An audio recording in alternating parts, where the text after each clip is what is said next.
Okay. Hi everyone, I'm Nicole Anderson and I'm here from PHA, Guildford and Surrey Hills. Today I'm with a really good friend of mine called Becca Brown. Hey Becca, how are you? I'm good, thanks. How are you? How many hours have we spent in this room? It was our lockdown studio. Exactly. So it's fantastic to have Becca in the spotlight, so to speak, because we spend a lot of time together training and yoga and running. I mean, she instructs me and I hang on for dear life. But we're doing a series of practitioners and therapists all across the country, really, but we're focused on our little bubble in the UK. And I think it's fantastic that we can have this opportunity to dialogue. I know you very well, but probably no one else knows you out there in this world. You're well known, obviously, for what you do elsewhere. So why don't you give the audience an introduction to who you are and what you've been up to? So, hi there. As Nicole said, I'm Becca. I am a holistic health practitioner. So that covers all holistic. So I am a coach, a holistic coach focusing on mental, emotional, spiritual, physical and social well-being. I have a keen passion in emotional and mental health, and I'm also a massage therapist, an Ayurvedic therapist, yoga teacher, and I am a PT and functional mobility specialist. So I, with my clients, look at the whole person. So I believe very much in the mind-body connection, or not just believe, it is the thing. The mind-body connection, exactly.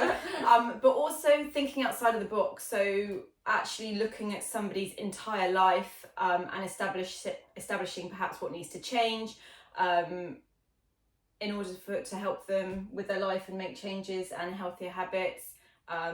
Healing as well. I'm a Reiki practitioner, so yeah, I just love looking at the whole person and seeing how we can help them on their journey. Yeah, and I mean, you obviously have such a spread of both the physical. Yeah. Well, I was going to say actually we did leave one pillar out, and that's obviously the spiritual. But you know how you spread your interest and your discipline and your work across all three, knowing you very well. So obviously we actually met in lockdown, didn't we? Yeah. So I think that was like an immense help to me, and the studio of Becca's is. Yeah, we've done some crazy things in the studio, fun things, just keep saying, Kundalini, yoga, raw cacao ceremonies, raw cacao ceremonies, oh my God. But in all seriousness, I mean, I think a lot of people have had some really tough times during the last 2 years. But what is this really kind of watershed period been for you? How has it changed you? Well, I went full time with my business January 2020. 2 months later, like my whole business got taken basically away because I was very much people facing through the yoga, through the massage, through the Reiki, and so almost overnight I had no income. I didn't have any government support. So I was looking, and my mindset is very much like looking for the next thing. So I very much thought, well, actually, what do people need? All of a sudden we're disconnected from people, disconnected from family. And so actually I thought mental health and emotional health, it was major before lockdown, and then even more so now. And so that's when I started the coaching. But I wanted my coaching to be quite soft and gentle, nurturing, and very healing as well. Because a lot of things that we experience as adults come from our childhood. So it's tapping into that, understanding why people might feel how they are, how they feel, or behave in a certain way, and I call it layers of the onion. So peeling back the layers of the onion to get the root cause, because often what somebody comes to you with isn't actually the issue. So it's about digging deep, exploring, asking questions until you get to the root cause.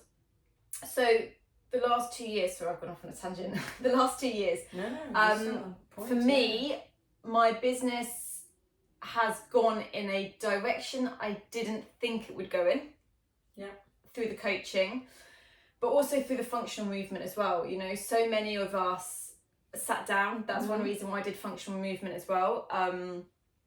All of a sudden you're you're working from home, which was supposedly for 2 weeks, and then 2 years later that curve is only the curve in your back, really. Yeah, most of us are still there.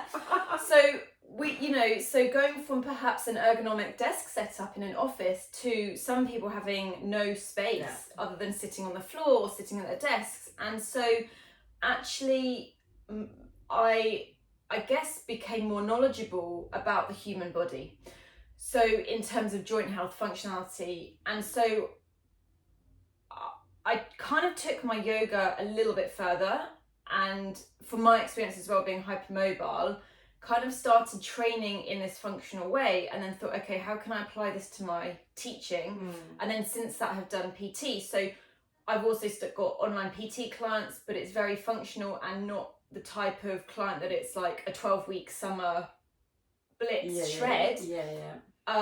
It's very much like, okay, how are you moving? How are you functioning? What are you doing? How are you getting out of bed? Yeah. How's your range of motion? How can we get you functioning better, not just to look good on the outside, but to actually be good internally. I always say this to my clients: what you do now with your body prepares you for the next 10 years. It's preventative. Don't wait until you need to be cured. Well, yeah, so you kind of led to my next question, which is, given I know you shifted your business, and one could say you turned the page. You intended to take your in 2020, February 2020, whatever it was, your business in one direction, but it's flipped. But are you seeing, is it enough in the journey to see how people are reacting to this? Any patterns in people you're seeing? Because a lot of our audience are either people that are practitioners, but also health is everyone's business, right? So I think we all probably sharing a lot of the same ailments, issues, conditions. Any kind of patterns you're seeing with people? Yeah, well, I'm going to go at a two-way angle here, looking at the pillars of holistic health. So the first, physical, hip problems, neck problems, shoulder problems, which were pretty common before anyway, but I would say it's been exaggerated even more so because of the mental and emotional aspect of it as well. So I'm a lot of client, naturally our bodies haven't evolved, regardless of the last 2 years. Our bodies haven't evolved quick enough for our lifestyles now to be how sedentary we are. So there's no wonder where there's problems in our hips, lower back, neck, shoulders. So that's one aspect that I'm seeing more and more, neck, shoulder pain, weakness within the body as well, tingling from where the body's just not moving. And movement is so important for our health and well-being. And it doesn't have to be, you don't have to go to the gym, you don't have to run, you don't have to cycle, walk, swim, yoga. And for me is do something you enjoy that you're gonna want to do. The other aspect, as well as the physical, is the mental. A lot of fear, a lot of disconnection, a lot of worry, uncertainty. All of those then play out in the physical body as well. When we're in that stress, fight flight response, it creates inflammation, which has to go somewhere in the body.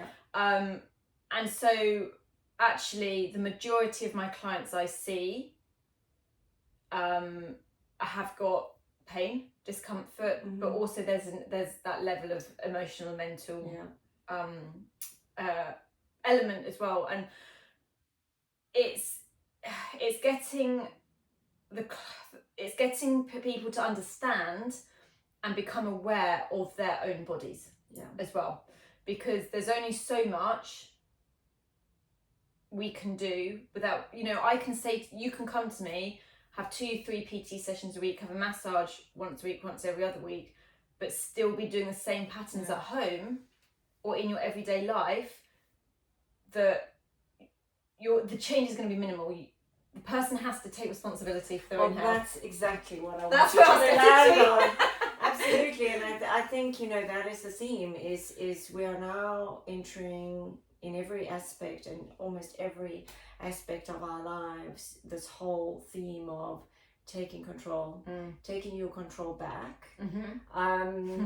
And yeah, we could go on for days on that topic, but you know, we have handed over our health to someone, you know, whatever, with lots of, you know, degrees on the walls, with, you know, various accolades, and what this last 2 years have shown is those people are very, very valuable, but they're actually now becoming very hard to come by. Public health is in a crisis. And people like yourself are no doubt going to have to absorb, deal with the aftermath of that. And of course, you know, traditional medicine, as we all know, has taken the body and mind and chopped it into little bits. And so long as I take care of, you know, your appendix, then I'm good, right? But of course, it doesn't work like that. So that brings me really to the point I wanted to kind of close off on with you is, the People's Health Alliance is very new for those people who are not familiar with it. It's now 2 months old. 2 months old. It's kicked off in the UK, but it's now abroad as well. So the idea is to really bring clusters of people that are specialists in integrated holistic health, and truly holistic health, all across, up and down the country, to actually serve the community at grassroots, because we know we are facing a public health crisis, and we have to find the solution, i.e. take back control. So that's People's Health Alliance. We now have over 100 hubs, right? So communities coming together, and this goes into France and Canada and Australia, and Italy, I believe, Spain, beg your pardon. You know, what do you see this kind of format, this kind of movement, as such, being of benefit to yourself and to others? I mean, what's attracted you to signing up and being part of this community? So for as long as I can remember, I've been into alternative complementary medicine. Ever since I was a child, I would make potions in the garden using lavender, rose, and then having horses, using essential oils with horses.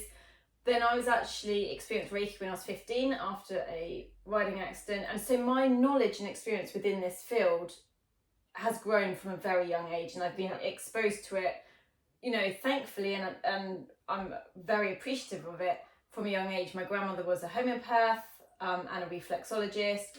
My granddad was very much into yoga. So it's kind of been in my blood. Yeah.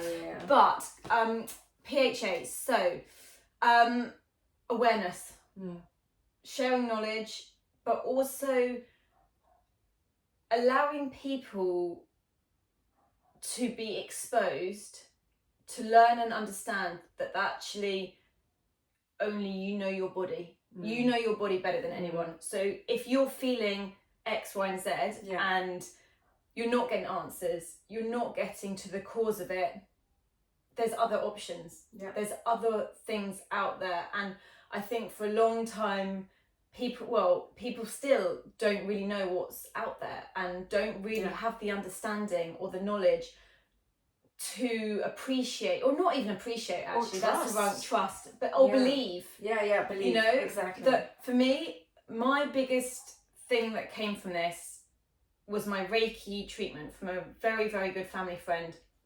When I was 15, I went headfirst into a wooden fence off a horse, had a severe trauma down my spine, whiplash, didn't get the treatment I needed, didn't get, you know, the rehab or anything, and I tore all the ligaments in my neck. My a friend who did Reiki, and you know, I'm open-minded, so I was very open to receiving, and she offered me Reiki, and I was absolutely blown away. Afterwards, I had full range of motion in my neck again. The heat that was coming off my neck was unbelievable.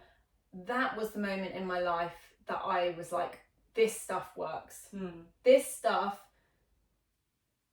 you know, it's not just a woo-woo. Yeah, exactly. A woo-woo.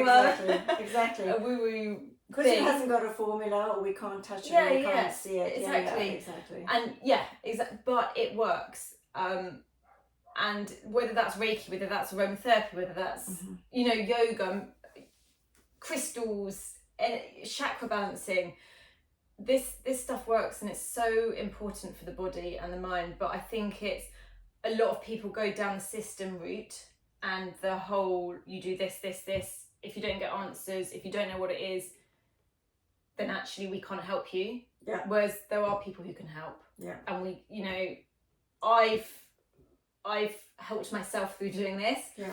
And I've got clients who I've helped with illnesses and things like that. You know, of course I'm not a doctor, I can't diagnose or anything like that, but it helps. Yeah. And it works.